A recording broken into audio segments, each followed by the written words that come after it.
ফরজ গোসলের সঠিক নিয়ম জানতে চাই। ফরজ গোসলের সঠিক নিয়ম হলো, কারণ গোসল ফরজ হলে সর্বপ্রথম কাজ হলো শরীর এবং কাপড়ের যেই জায়গায় নাপাক লেগে আছে সে নাপাকটা ধুয়ে ফেলা। কাপড়ের লাগলে সে কাপড়টাকে আলতো করে কাপড়ের যে অংশে নাপাক লেগেছে সেই অংশকে ভালো করে ধুয়ে নাপাকটা দূর করে ফেলা। শরীরে লাগলে শরীর ডলে ধুয়ে ফেলা ওই অংশটা। এরপরে দ্বিতীয় কাজ হলো ঠিক যেভাবে আমরা অজু করি ওইভাবে অজু করা।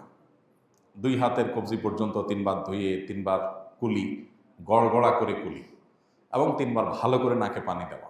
এরপরে মুখমণ্ডল ধোয়া পুরা, হাতের কোণে পর্যন্ত 3 বার ধোয়া, মাথা মাসাজ করা।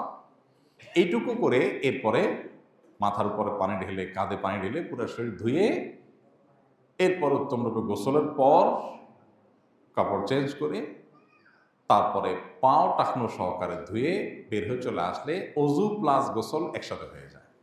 এটা হলো গোসলের সুন্নাহসম্মত উপায়। কেউ যদি এভাবে না করে, ডাইরেক্ট গিয়ে সরাসরি সে ঝর্ণা ছেড়ে গোসল শুরু করে দেয় বা পুকুরে ডুব দিয়ে গোসল শুরু করে, আগে উজু না করে, গোসল হয়ে যাবে তার, কিন্তু তার এই পদ্ধতিতে গোসলের কারণে সুন্নত আদায় থেকে তিনি বঞ্চিত হবেন। বিধায় সুন্নত আদায় করে গোসল আমাদের করতে হবে এবং সেই চেষ্টা থাকতে হবে।